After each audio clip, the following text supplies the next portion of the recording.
Yeah, when did you start playing? Oh, we haven't started yet. No? Like the video? No. When Because I mean, I don't know, this is like, usually just like a whole like, not intro, but it's like, you know, just kind of like, you know, people say, how's it going, at least. Oh, you got the spiel? Okay, well. Yeah, I know. Spiel? Alright, well, anyways. Yeah, so this is going to be our first like kind of podcasty thing ever that we're going to do. I'm Brandon, this is Lucas. Alright, yeah. He plays guitar, so do I. And yeah, so I don't know, really just first of its kind, so I don't know if it's not really the first of its kind, but it's, you know, for my channel that is. Yeah. Podcast. I don't know, so I haven't really posted anything like this on my channel before. Would you? Oh no, I basically almost never post anything. Yeah. Yeah. Alright, well, I don't know. Do you wanna start off by like kinda saying like who your influences? Well, I guess I should probably just mention like what this show is, eh?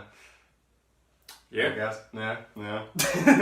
Yeah, so it's like this is basically just we're gonna talk about gear influences, just kinda basically talk about music all around. In general. Yeah. Anyways, yeah, so yeah, alright, yeah. Well, you start with that. What kind of gear do you got? Well, probably not gonna list all of it. Yeah. I mean, like, out of all of it, like, your favorites. Favorites? Yeah. Well, my favorite gear is gear that's reliable. Yeah. That's a good start. You know? Like, I would definitely sacrifice a bit of, like, a good, like, tone quality for the sake of knowing that it's gonna at least work every time. But, yeah. I mean, favorites, like, I'm really digging my PRS Mark Holcomb signature. Right. And that's just a rad guitar. They did a super good job on that. Like, yeah. Yeah, the satin neck on it. The 20-inch radius is pretty cool.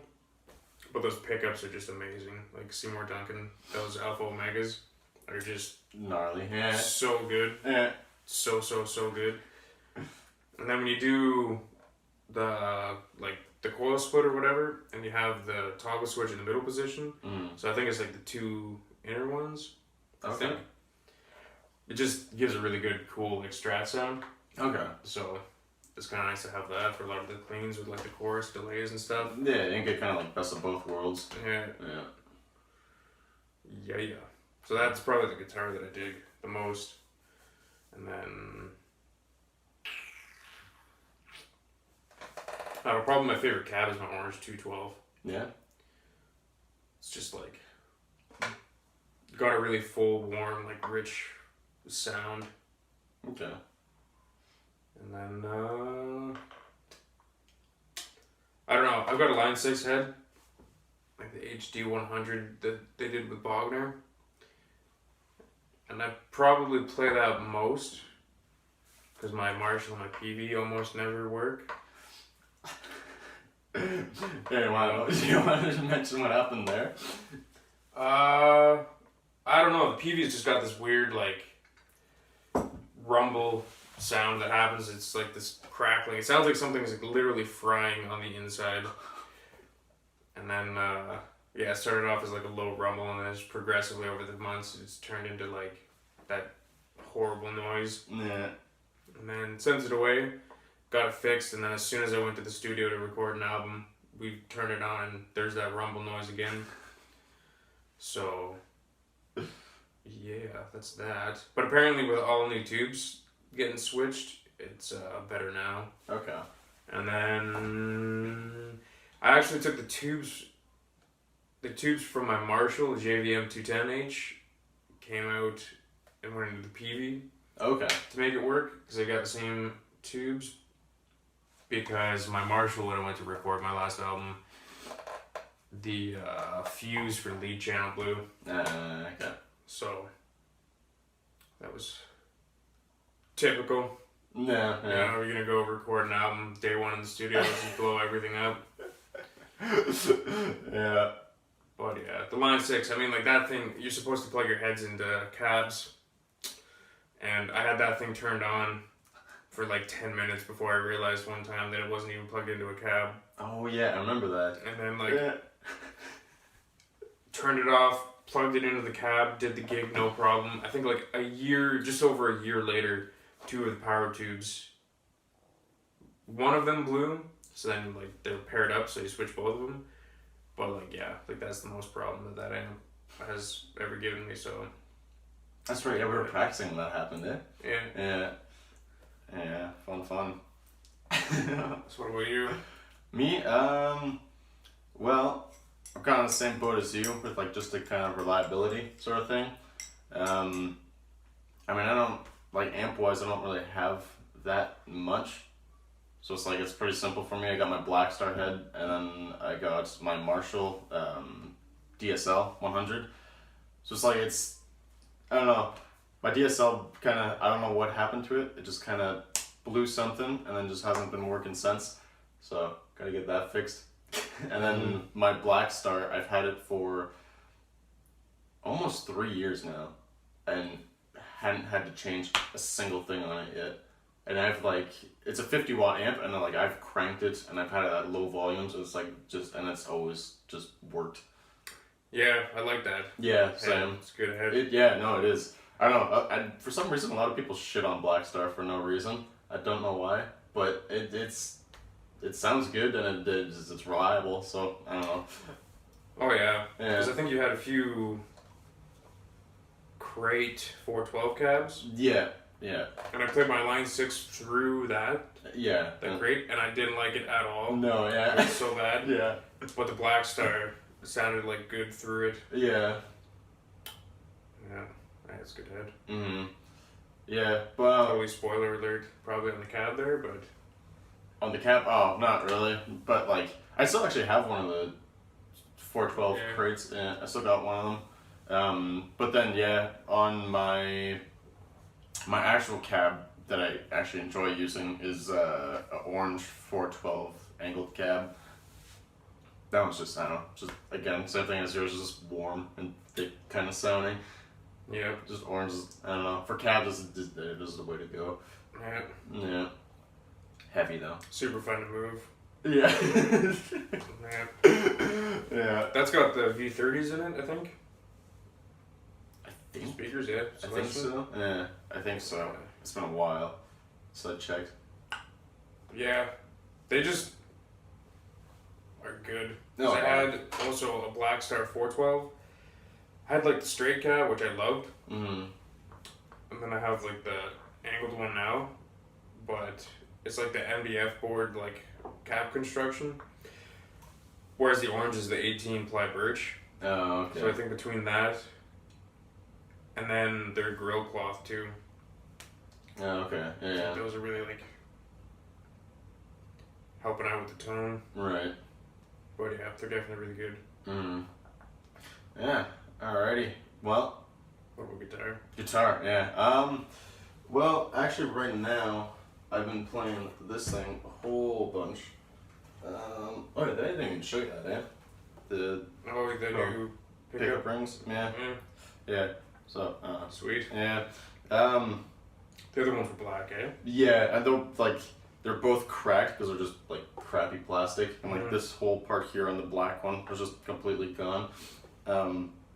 But these are like actual metal and everything. Yeah. Well, it matches the whole kind of like Oh, the whole aesthetic civil scheme too. Yeah. Oh yeah. So Sweet. gotta get the actual bar for this, but whatever. Yeah, one part at a time. Yeah. But yeah, no, I've been playing this thing a whole bunch. I love it a lot. It sounds really good for like both like cleans, like in middle position with the two pickups. It just sounds really good, and like obviously like just high gain stuff. It sounds awesome. Again, one thing I always complain about almost every guitarist is I wish I had 24 frets instead of 22. Oh, okay. But that's literally like the only minor thing for me. Like everything else is fine. So, but yeah, no, I've been playing this thing. I guess, yeah. So it was actually really cool because I mean, like I traded my crate for this Oh yeah. that I didn't like Like use at all. No, yeah. Besides the cab, Yeah. which I know you still already have one. So it's like I traded the head and the one cab for this thing here, and then put new strings on it, set it up, and then bought these for it, and literally I use it all the time. Yeah. So yeah, but besides this one, other favorites would have to be obviously the most expensive one. This one here, my Chapman MLV Pro. It's nice. Like, I don't know what else to say. It's got 24 frets. Yeah, exactly. Yeah. But yeah, no, like the pickups sound amazing in it. It's beautiful color. I don't know. It's just got all the right hardware. It's literally everything I need in a guitar. And it's got like, I don't know, it's almost like a Gibson style neck, I find. Almost, it was like a little chunkier, a little wider. Like for the profile, yeah? Yeah, like, I don't know, you touch that. Like a little less thick, like that way, but it's like width-wise, I find it's super comfy. What's the radius on that? I almost want to say 9.5, but I could way be off. Could look the specs up. Yeah. It just looks like it's got a wicked curve, but yeah. Mm. Ebony fretboard, yeah? Oh yeah. And then like a flame maple? Yeah, flame maple cap, and then it's mahogany. Mahogany. On the body and neck. Yeah, hip shot tuners. Actual Floyd Rose. Oh yeah. Yeah. Yeah. Super nice guitar. Do you know what the frets are? I think they're stainless steel. Yeah. Sweet. Oh yeah. And again, it's just one of those guitars that just like it's good for like even though it's like a metal shaped guitar, it's good for all kinds of music because like it's got the coil splitting and all that, and and they're not super high output pickups. I don't They're the medium sort of. Yeah, medium range, which is like awesome because it's again like if I want to roll back the tone a bit, you know, and kind of get more rock tones or cleaner tones, it's like I can. It's not like distorting out. And again, another pet peeve of mine, they're not active. I kind of don't like active. Oh, you don't like active? I don't like actives. Yeah. No, yeah, I prefer passive way more. Cause I don't know, dude. I've only had one guitar that have had actives, and it's the only one that like.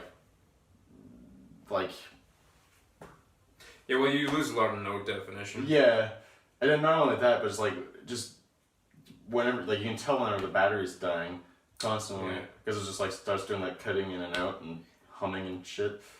Yeah, even before that you can tell. Yeah. Because it starts just getting like nasty sounding. Oh yeah. But the thing with that too, with the looks, like they didn't make it look super metal. They No, gave it yeah. more classic, especially with the headstock. Oh yeah. And they didn't make it too pointy down there. Yeah. And it's not as heavy as you'd think it is. No, it's not at all. Which is nice. It's got a nice weight to it though. It's not light by any means, but it's not like super duper heavy. It's not like you look at like how far out No, yeah. all of it goes, but Yeah, and another nice thing too that they did was for the strap button, they put it up here rather than underneath there. So it's like it, you know, whenever you're standing with balances it, out. it doesn't do the whole tippity top over. But like it a lot. But I don't know. Those are like my main two that I go to a lot. yeah, I think I really dug active pickups because I went mostly from having like single coils. Oh, Like trying to play metal stuff when I like first started out, when I was like 13, 14, kind of like all I had was my Squire Strat. Right. But then actually getting into like, I think I had a Core X that actually had humbuckers in it. Okay. And then I ended up getting, like the 8185s and I really dug those. Yeah, that's a huge step though. Like 8185s to like compared to a single coil. Oh yeah. Totally. Yeah. Yeah, because the first guitar that like I ever got to play was like my dad's guitars. So it's like it was a Les Paul copy, like an El Degas, I think was what it was called, which had humbuckers in it. And then his Kramer, which also had a humbucker and then 2 single coils. But yeah, so it's like I never really had that kind of issue. Yeah. Well, see, like, I think for me, like, I think my dad had, like, an acoustic guitar. Okay. That I, like, never saw him play. It was, like, tucked under the bed, so I never even, like, saw it. Yeah. But then, I think my first guitar was a Yamaha FG Junior. Just another, like, small scale acoustic. Yeah. And then, then I got a Strat. Cool. Yeah. Which one was your first guitar? My first guitar? Well, actually, my first guitar was a... What is that? Oh, jeez, I can't remember the name of it now. It was a... What is it? Amp company that makes, like, really good... MPEG. MPEG, It was an MPEG guitar. Oh, really? Yeah. You don't have it anymore, eh? I do. That would be sweet to check out one time. No. Why not? Oh, is that the one you and your buddy smashed? Yeah, we cut it all up. Yeah. Yeah, and I tried to make it look like a BC Rich, so... What was the body style originally? The body style was like, it was weird. It was like, imagine like... Okay, so like imagine like just like an SG style body, but then like both of the horns weren't pointy. They're just kind of like rounded, but like longer too. Yeah, it was really weird looking guitar, and the pickguard was like super weird too. It only had, I don't even know what kind of pickup that was. It was like this big brick looking thing, and it had like 2 like just metal bars across it. Yeah, I have no idea what that was, but it had a toggle switch, so... Couldn't have been that bad. Yeah, so I don't know. Yeah, it was, that was actually the first guitar that I ever seen that had 24 frets. Oh, yeah? Yeah, and the frets were so tiny, dude.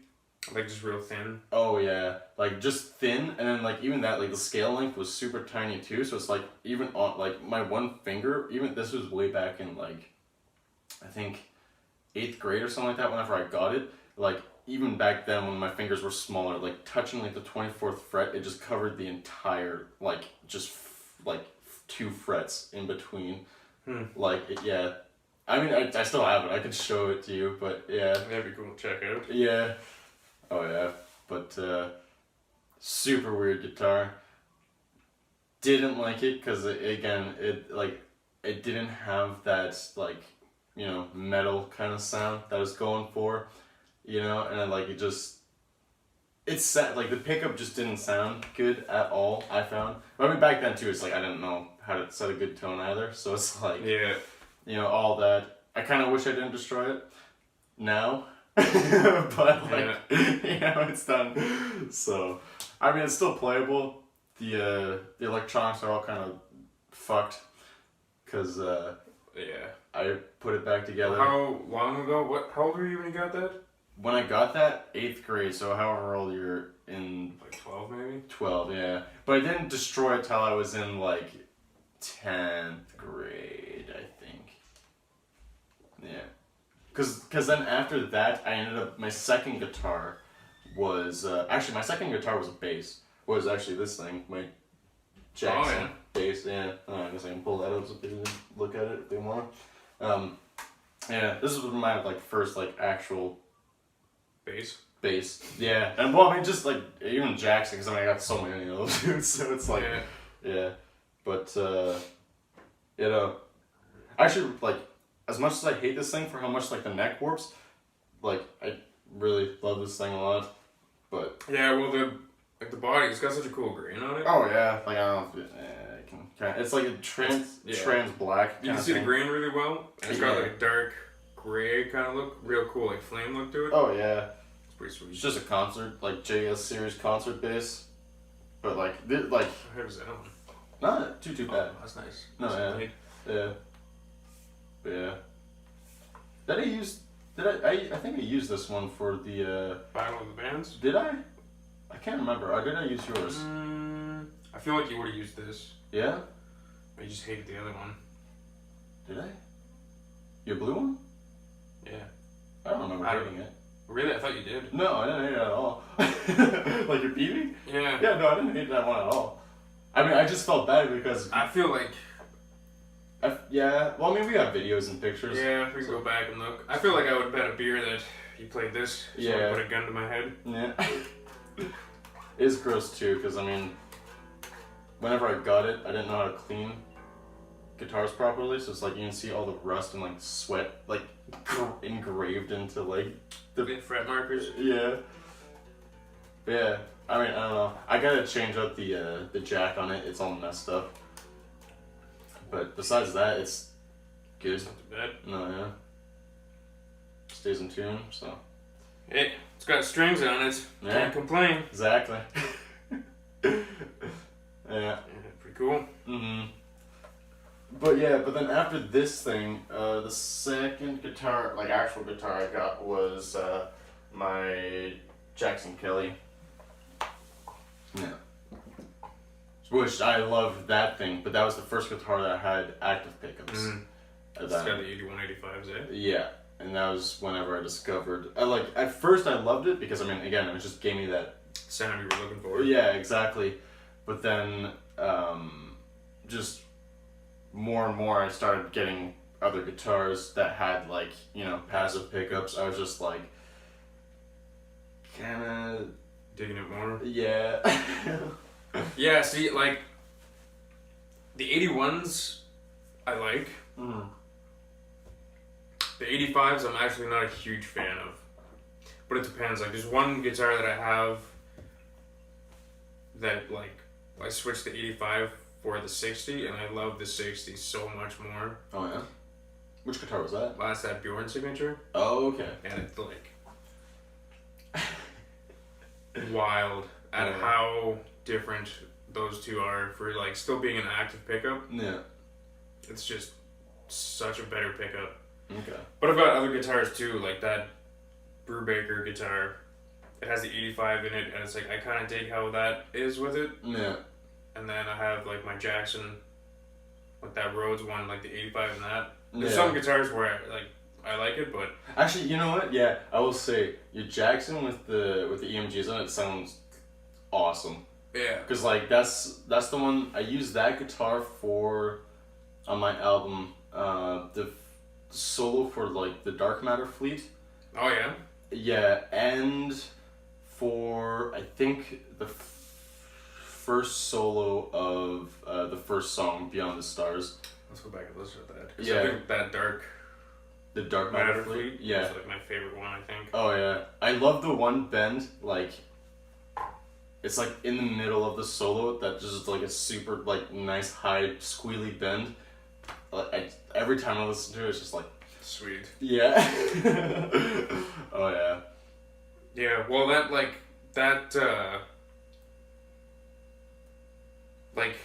that Jackson with my Marshall JVM through my Orange 212, like when we did that one gig, it's like I literally had my EQ set to like 12 on bass, middle, treble, like Okay. I didn't EQ anything. Okay. Because it's like it was like the day of, and I was having issues with that amp, so like I had my line 6 as a backup, so like I was gonna switch it out, tried one last thing, and then like the Marshall was working, so I put everything to like noon, just to start as like a bass point, and like strummed a few chords. It just sounded good. I was like, Found my tone. that's sweet, I'll just leave it there. Awesome. And then, yeah, like that is just the perfect way to go. Like, because as soon as you start like EQing things drastically, like the amp is fighting itself. No, yeah. And then whatever you're sending out to front of house, you know, like if you scoop whatever off of your amp, you're sending that signal out there. So like, maybe you like that sound on stage, but like you didn't send anything to the person out front. So now it's like, well, we need all of that, and we're not getting any of it. Right. But yeah, if you ever get like that setup where you can just leave it at noon, awesome. And yeah, it was just like, oh, that's good. Yeah. Sounded good because I think you came up to me too and you were like, said something like, yeah, this like isn't going right, but like, dude, your guitar sounds sick. Yeah. Yeah. Yeah. It's just even that though. It's just like such a classic just setup too.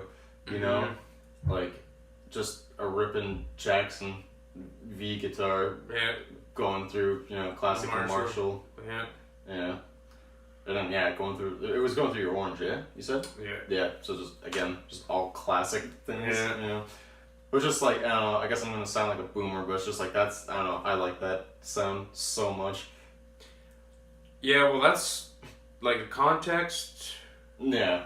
too, is like it was a hard rock, classic rock. Yeah. Like that was the type of music that was being played, so it is the ideal setup Yeah, for that. for what it was gonna be used for. Yeah.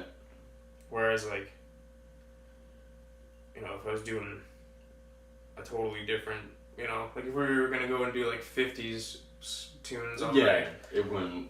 I'm probably not bringing a Jackson. No, yeah. Probably bring a Strat or something. Yeah. No, yeah, totally.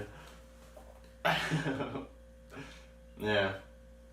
Well, anyways, so do you want to talk about like influences and stuff? I was ready to keep talking about pickups, but oh yeah, no, keep going then. well, it's good too when you have like both. Like if you have, especially like recording, like the rhythm guitars, if you can get your thick, saturated, like the active pickup sound for your rhythms. Yeah. But then any lead or anything else where it's like maybe there's like single note kind of thing, like that's when you would go with the passive pickups. And if you can blend the two together, that's just the way to go, I think. Because I always try to find like how do you fill all of those little gaps in to get the to try to get that wall of sound coming out, Yeah. Like, yeah. Because there's different tools and they each serve their purpose. Right. So if you can serve all of those different sort of situations, and then like the final result will just be something that sounds so much more. Yeah. Yeah. Actually, that'd be actually an interesting topic to talk about too. Like how, in like studio recording situations, like how, like would you pan stuff? Because like the way that you do it with Ben is way different the way how I do it. Yeah. I don't even know how so. you do it. Oh no, I never showed you. Well, I guess we'll find out. Yeah, I don't know if you want to start. Go ahead. Well, I pretty much just let Ben do his thing. Yeah. Like, actually, overall, we should probably mention who is Ben. Ben Leggett. Yeah. He's the man. Yeah. He's got his own little recording studio here in North Bay, Ontario. Yeah. Just phenomenal. Like how much he knows and like how good he is at what he does. Like even just doing demos. Like I remember because I probably met him 2015, 14, 15 maybe. Okay. That was whenever you were recording your first album? That was just demos. Oh, okay. That was just like I showed up. Right. I was working at the Classic Theater in Cobalt. And I think like the general manager at the time I'd gone to school with Ben. Okay. So she knew that I was into like guitar and everything, and then she's like, "Oh, I know this guy. Like, you two should meet up." So we did, and then I just kind of showed up with guitars and was like, "Yeah, let's just kind of do some demos." So just going through like a Line 6 pod, another classic just sort of thing to do. Going through that and like programming drums, like even him just programming drums on the spot. Like how he's got like an ear and a mind for like, if it's like a drum part, he'll think like a drummer. If it's a guitar part, he's thinking like a guitar player, and if it's a bass part, he's thinking like a bass player. Okay. Yeah.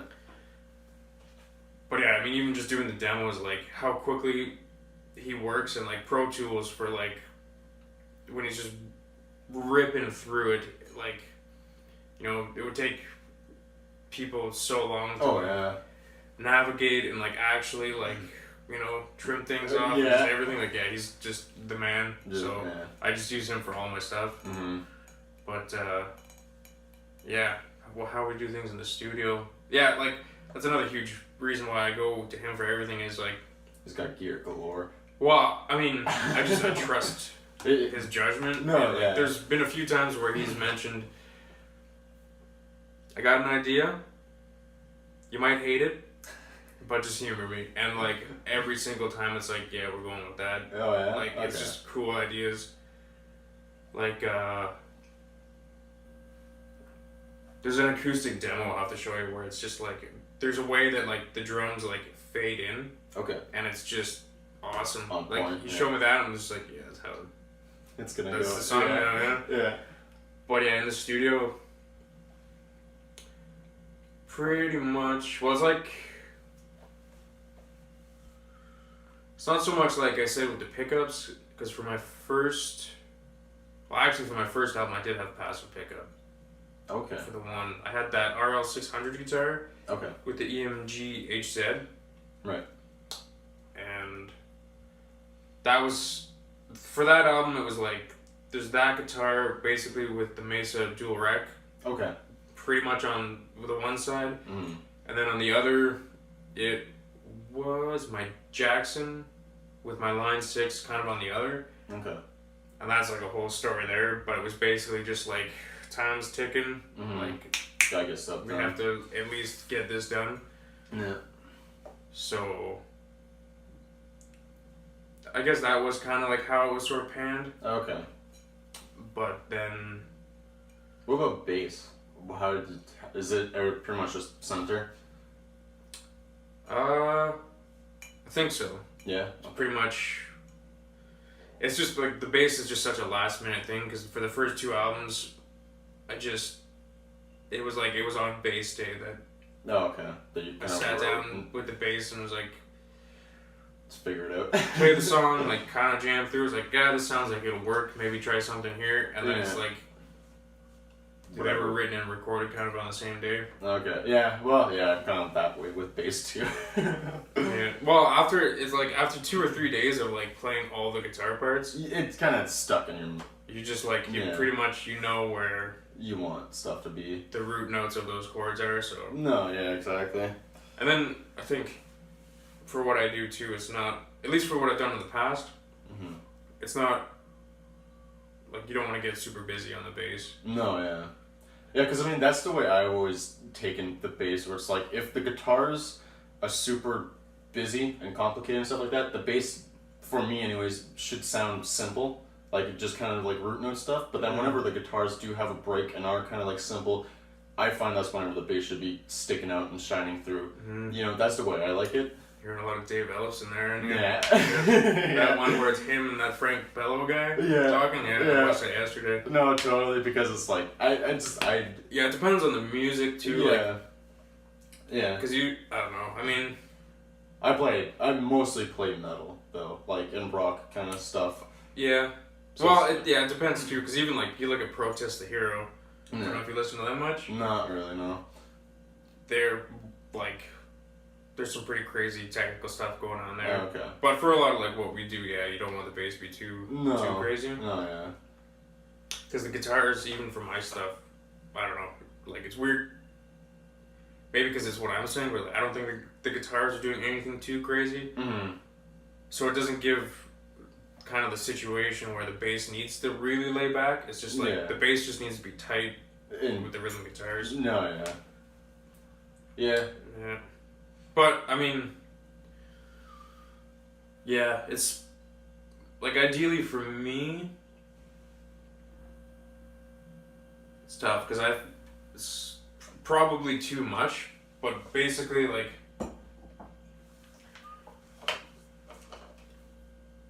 as I do more and more albums, because the first time, like, getting an album done is like, you're new to everything. Oh, yeah, no, totally. So then it's kind of like, whoa.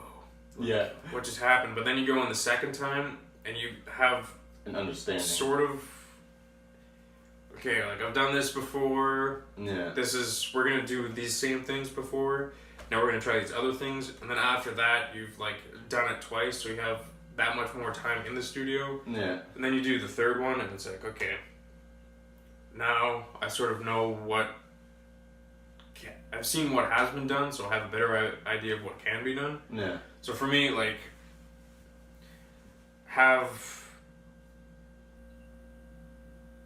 you know, maybe on like the next album, it might be cool to have like 2 kind of like main guitar sounds, but I really want to try to see, like, again, it might be too much, but it's like if you have like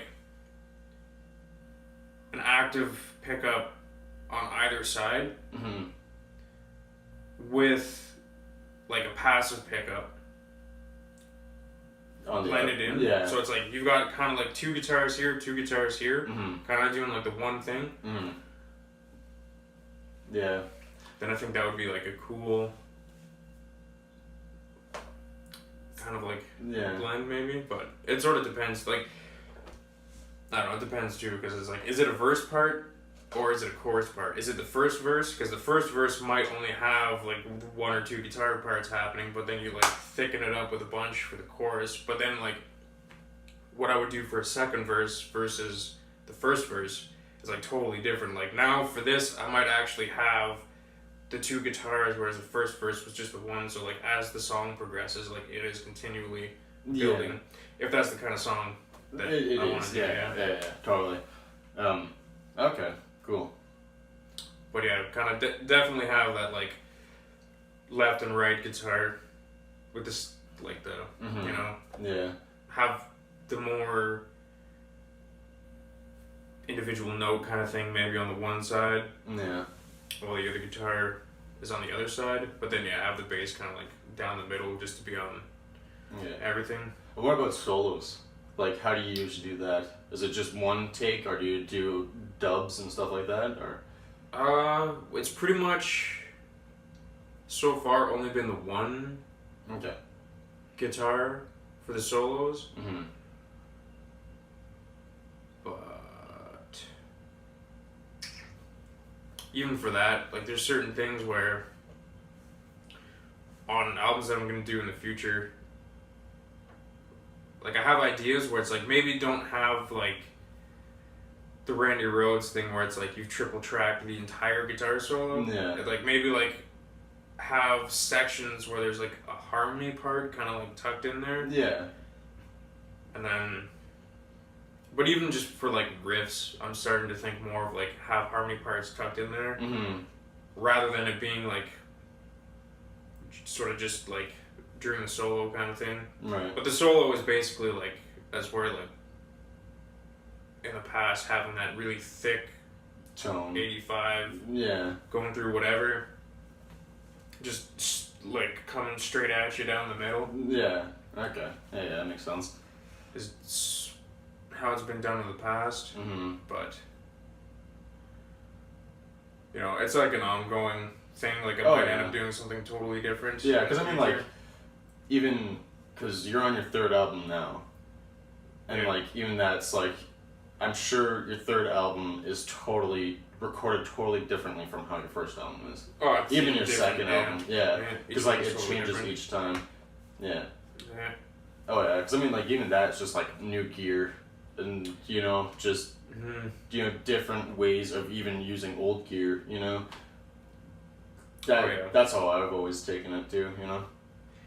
Yeah, and then finding out, like, it's always worth trying new stuff. Because then you find out, like, you might do something new, and either kind of like the 2 ways is like, one is like, wow, I love doing it that way, like, we should totally, you know, repeat that process in the future. Or you kind of, then it kind of like splits off into another 2 ways where like, wow, that sucked, let's never do it again. Or that totally sucked, but if we did that a little bit differently, then it's like it's this whole other like new thing.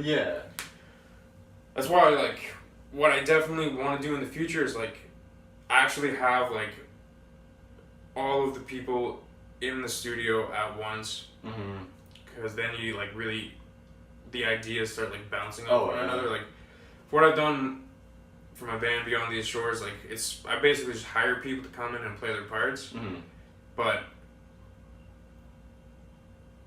I mean, I write the music, and then I might have like ideas for topics, but everybody is like totally welcome to throw pitching ideas. Yeah, like have their input. Right. And I mean, it's just the same old, you know, it has to serve the purpose of the song. Like, it has to improve the song. It can't, like, you know, Yeah. be one person would think, oh, it'd be so cool if we did this, but Everybody else gets the idea. Yeah. Has the song been drastically improved Mm-hmm. if we go that way versus, you know, if, like, we do it another way? Yeah. Like, I mean, the one example that I can think of that you told me about for the second album would be what song is that? I'm thinking Orange House because that was the working title. Was Giving In. Giving In, like the ending part where didn't Max say, wouldn't it be cool if we just did this like cool heavy thing to like a fast picking thing, or that just kind of happened naturally? I think it was actually Ben. Oh yeah, okay. Cause yeah, Giving In, the verses is like kind of hard. Yeah. But playing that at the end, like tracking it, it was like it didn't feel right. It was like, I don't know. It's like I'm playing it, but it's like it's not. I don't know. It's like maybe it had been like. Because it was like the verse riff, so now that we're at like the end, it's like it's just weird to have that part again. Repetitive too much. Yeah.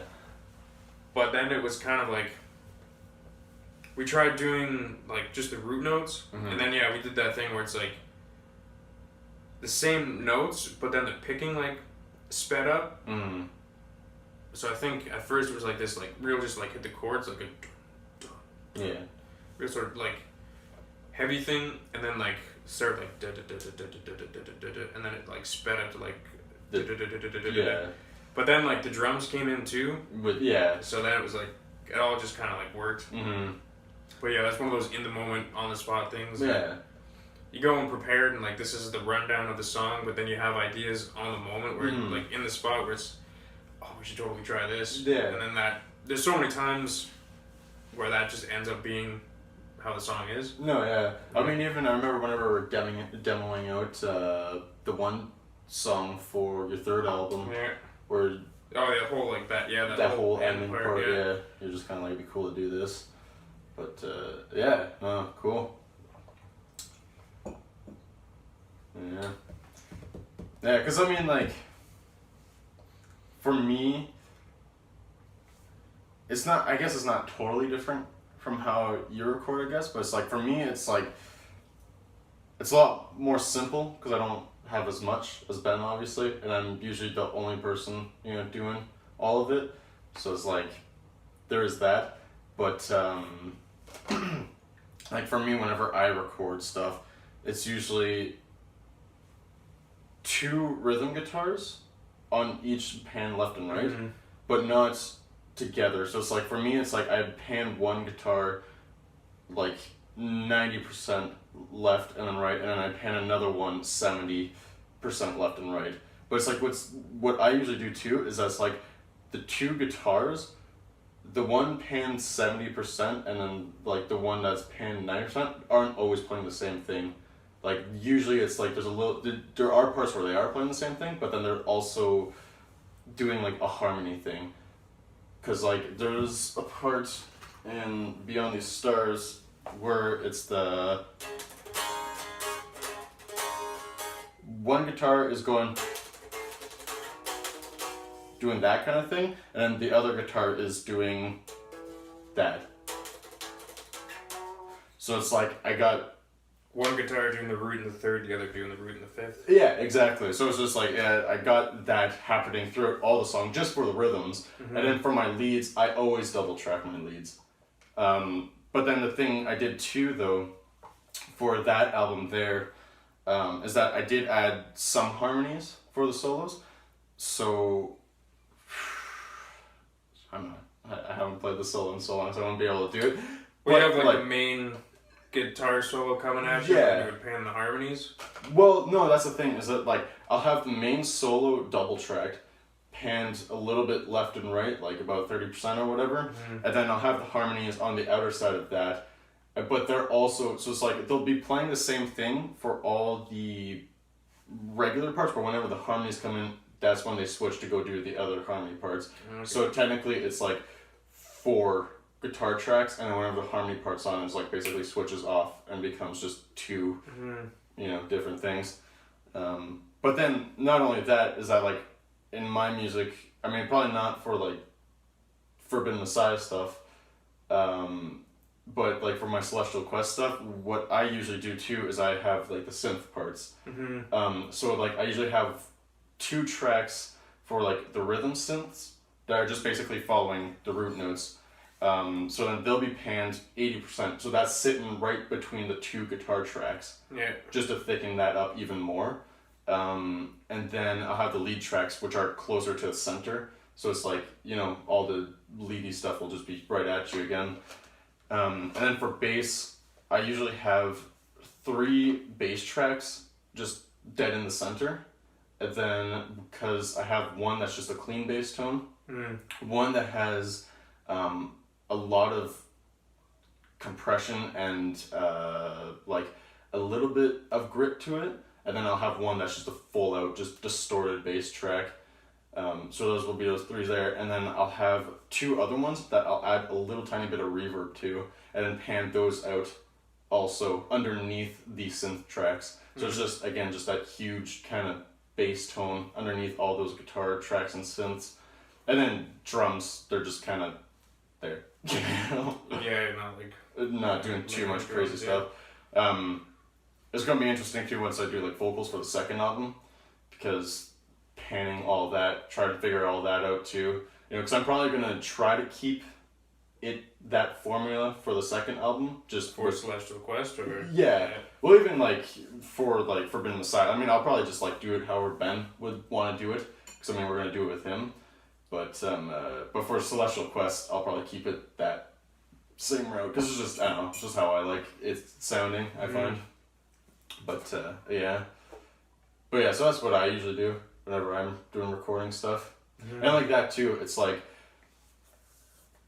the guitar tracks, I switch guitars between each like rhythm tracks. So it's like I use this guitar for the one track going through one amp and one cab, and then the other track will be a different guitar going through a different cab and amp. And then on the other side, I'll be doing the same thing where it's a different guitar but the same cab as this one and like amp, and then different guitar but then same cab as an amp on that one. That's how I usually like to do it. Yeah, I did pretty much that. Like, because I would play one guitar. Yeah. But then I would go through an amp and a cab, and then I would do that guitar again through a different amp, different cab. Yeah. Because, that's pretty much, it's kind of the same idea. Yeah. Roughly. Like you have like your different guitars, and you like go play that guitar through that setup, do it again through this setup. And the other thing too with like recording is give yourself options down the road. So it's like, okay, well, let's try this and try that. Because once it's recorded, it's there. Yeah. So if you don't use it, you don't use it. But if down the road you're like, it would be sweet if we had something. It's like, okay, we gave ourselves something, so now we can like use it. Yeah. And then like for your Celestial Quest stuff too, it's like all to serve the purpose of the song, where it's like, because you do have the synth and all that extra stuff. You're going for that totally different like sound. Whereas for me with like Beyond These Shores, like it is more kind of just like a straight up typical band kind of setup, where it's like there's just really guitars there. Yeah. I mean, I do like doing a whole bunch of I throw in like maybe like borderline atmospheric stuff. Okay. In a few spots. But it's never any like synth or keyboard parts. So it's just like using like delays, effects pedals. Yeah. But with guitars. Right. Like on every album I've done and probably ever will do. The first 2 we did had like EBO parts. Okay, yeah. Because that's just awesome. Yeah. But then on the third one, what we tried doing was, because I have that Ed O'Brien Strat. Right. It has that Fernandez sustainer so it's got like that built-in EBO. Mm-hmm. So we use that. So it's EBO versus the pickup, like a Right. different thing, but it's like kind of the same effect. Idea, yeah. So yeah, there's always gonna be parts like that. Mm-hmm. Which is like, it's just super nice. Because I mean, even like using feedback kind of added to, you know, like the first song off the first album, or like for Celestial Quest, like the solo, like the second like midway solo, like just using feedback with like the wah sort of thing, just to like kind of get the kind of control the feedback in a sense, you know. It's like, I don't know, it's a lot of fun doing that because it's, you know, but yeah, I don't know. Yeah, it's all just cool extra stuff. Oh yeah. Then again, like studio versus live. Like I think yeah. After this one, I'm gonna try to do things to the point where it'll like the album studio version has parts that wouldn't necessarily be played live. Mm-hmm. Whereas like up till this point, it's always been with like the idea of like how can we actually pull any of this off. Yeah, live. So it's like don't have, you know, all these extra like parts that you know you need to start adding like members to the band, like yeah. No, totally. Because it was actually funny. I was watching like I told you about Ninja Sex Party before, right? They have like an extra like more kind of rap pop band that like sing about video games and stuff like that called Starbomb, and they're saying because they wanted to go on tour with Starbomb, but the thing is it's just like they have about like 30 to 20 songs like all recorded and written. Just whenever they boiled it down, they only had like 5 songs that they can actually perform live. You know, it's because it's just there's so many layers and stuff like that. But yeah, so it's kind of like the same idea. Oh yeah. Well, like In Flames they have that moment a few times where they have like 8 guitar parts tracked in the studio, and they go to play it live, and it's just like thin. Yeah.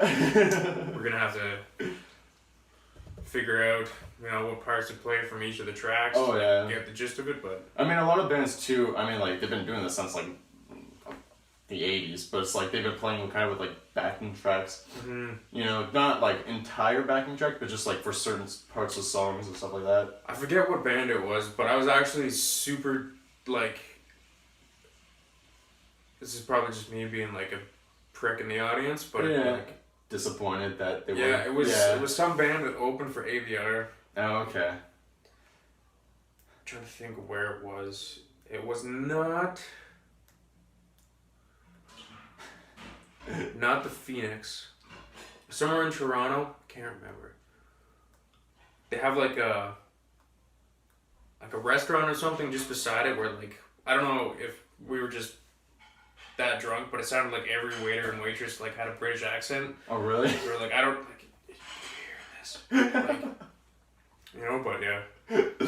But yeah, one of the opening bands, I don't know if it was like a situation where the bass player, something came up and they couldn't be there, so they used like bass backing tracks. Oh really? Which if that's the case, like, you know what, like whatever. Yeah. You at least the whole like show must go on thing. Yeah. But if they literally like didn't have a bass player, it's kind of like, you're losing so much of that experience. Oh yeah. Because the bass is one of those things where like it makes all the difference if it's there or if it's not. Like it's totally like an unsung hero kind of thing. Oh yeah.